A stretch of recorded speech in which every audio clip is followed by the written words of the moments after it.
Serenity Valley Stories introduces The Watcher in the Shadows. The weekend was supposed to be easy. My parents were headed to a horse auction in the next state, leaving me in charge of the ranch.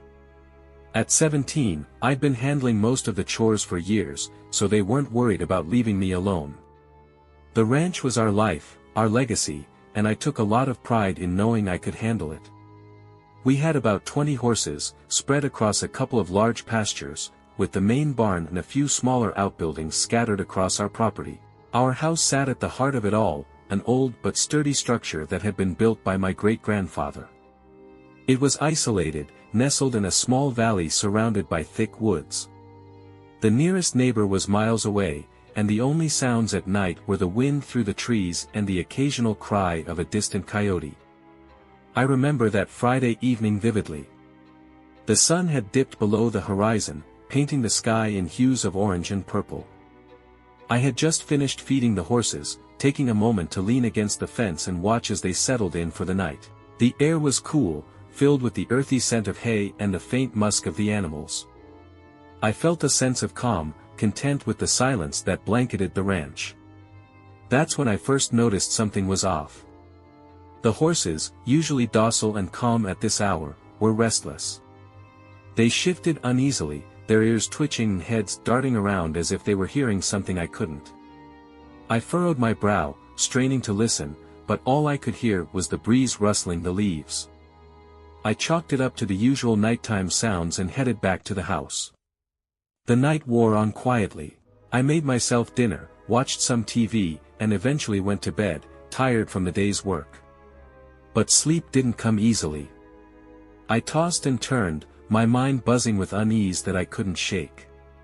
The ranch was supposed to be peaceful, a place where I felt safe, but that night it felt different, like something was wrong. It was just after midnight when I heard it, a soft, deliberate knock on the front door. I sat up in bed, my heart instantly pounding in my chest. Who could it be at this hour? Nobody ever came out here, especially not in the middle of the night. I grabbed my phone and checked the time, confirming it was just past midnight. The knock came again, a little louder this time, followed by a voice. Jake. The voice was familiar, but something about it sent a shiver down my spine. It was soft, almost too soft, like a whisper carried on the wind. Jake, open the door. It was my mother's voice, but that didn't make any sense. She and my dad were hours away by now, probably asleep in some hotel room. I grabbed my phone and dialed my mom's number, my hands shaking as I held it to my ear.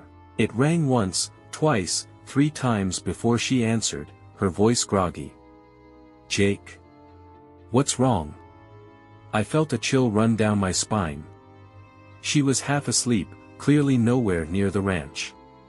Mom, are you outside the house? I asked, my voice barely above a whisper. What? No, we're at the hotel. Jake, what's going on? I swallowed hard, my mind racing. Whoever, or whatever, was outside the door wasn't my mother. I hung up without another word and sat there in the dark, listening. Jake, let me in. It's cold out here. The voice came again, more insistent this time, but still soft, almost pleading. My heart raced as I slowly got out of bed and crept toward the door, careful not to make any noise. I peered through the peephole, but all I could see was darkness. The porch light was off, and the only illumination came from the faint moonlight filtering through the trees. Jake, open the door. The voice was louder now, closer. I felt a surge of fear, my instincts screaming at me not to open that door. I backed away, my mind spinning as I tried to think of what to do.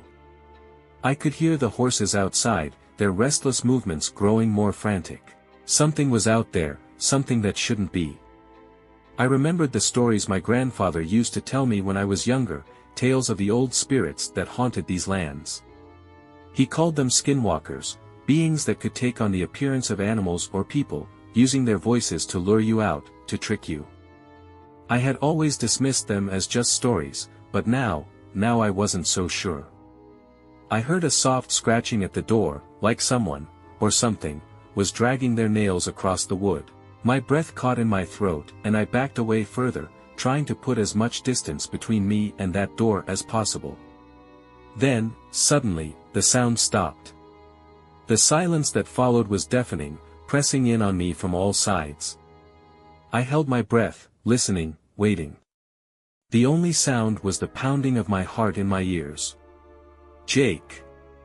This time, the voice wasn't coming from the door. It was coming from the window, just outside my bedroom. I turned slowly, my blood running cold as I stared at the dark glass. I could see a faint outline of a figure, tall and thin, standing just beyond the window. "Let me in, Jake." It was still my mother's voice, but there was something horribly wrong with it.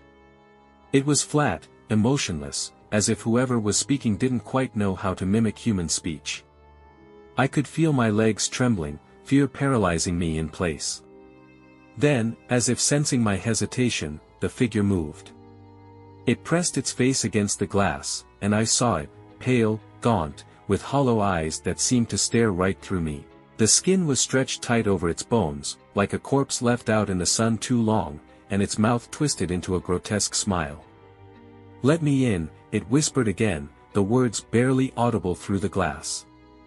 I snapped out of my paralysis and bolted from the room, slamming the door behind me. I could hear it moving outside, the soft crunch of gravel underfoot as it circled the house. My mind was racing, trying to think of what to do. I grabbed the phone and dialed 911, but the call wouldn't go through. The line was dead. I cursed under my breath and ran downstairs to the living room, grabbing the shotgun my dad kept in the closet. It was old but reliable, and I knew how to use it. I loaded it quickly, my hands still shaking, and backed into the corner, keeping my eyes on the windows. The footsteps outside grew louder, more deliberate. It was circling the house, slowly, methodically, as if it knew exactly where I was. I could hear it moving from window to window, the same soft scratching at the glass, followed by that awful, hollow voice. "Jake, let me in." It was relentless, never stopping, never faltering. I tried to block it out, tried to focus on the gun in my hands, but the fear was overwhelming. I felt like a rabbit caught in a snare, helpless, waiting for the predator to strike. Hours passed like this, the thing outside continuing its slow, torturous game. I stayed in the corner, the gun clutched tightly in my hands, every muscle in my body tense. I don't know how I stayed awake, how I didn't lose my mind from the fear. But somehow, I held on.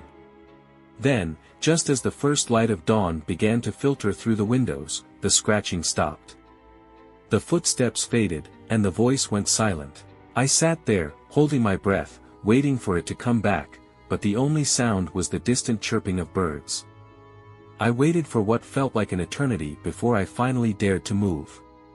The house was deathly quiet, and the fear that had gripped me all night slowly began to ebb away. I got up, my legs stiff from sitting so long, and cautiously approached the front door.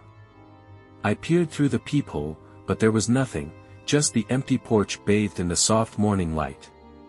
I slowly opened the door, the shotgun still in hand, and stepped outside. The air was cool and crisp, the kind of morning that usually brought me a sense of peace. But not today. Today, it felt wrong, like the world was holding its breath, waiting for something terrible to happen. I walked around the house, my eyes scanning the ground for any signs of what had been outside. There were tracks, faint but unmistakable, leading from the porch around the house. They were strange, not quite human, but not entirely animal either. They seemed to shift in shape, as if the thing making them couldn't decide what it wanted to be. I followed the tracks out to the edge of the property, where they suddenly stopped. The ground beyond was untouched, as if whatever it was had simply vanished into thin air. I didn't linger. I turned and hurried back to the house, locking the door behind me. The horses were still restless, but they were unharmed. I fed them quickly, my hands shaking the entire time, and then retreated back inside. When my parents returned later that afternoon, I told them everything. My dad listened, his face growing more serious with every word, while my mom looked at me with a mix of concern and disbelief. When I finished, there was a long silence. My dad finally spoke, his voice low and grim. "You did the right thing, Jake. Whatever that was, it wasn't your mother. Skinwalkers are real, son. I've never seen one myself, but I've heard enough stories to know they're nothing to mess with." My mom still looked doubtful, but she didn't argue. My dad took the shotgun from me, inspecting it before nodding approvingly. "You did good," he said, clapping a hand on my shoulder. "But from now on, we don't leave this place unprotected. I'll make sure of that." That night, as I lay in bed, I couldn't stop thinking about those hollow eyes, that twisted smile. The fear was still there, gnawing at the edges of my mind, but I knew I had survived. I had faced something terrible and lived to tell the tale. But the ranch didn't feel the same anymore. The peace I had always felt here was gone, replaced by a lingering sense of dread. I didn't know if the Skinwalker would come back, or if it had already moved on to another victim. But I knew one thing for sure, I would never be the same. And as I drifted off to sleep, I could still hear that whisper in the back of my mind, soft and insistent, calling my name from the darkness, "Jake, let me in." Thank you for listening to Serenity Valley Stories, and please don't forget to like and subscribe.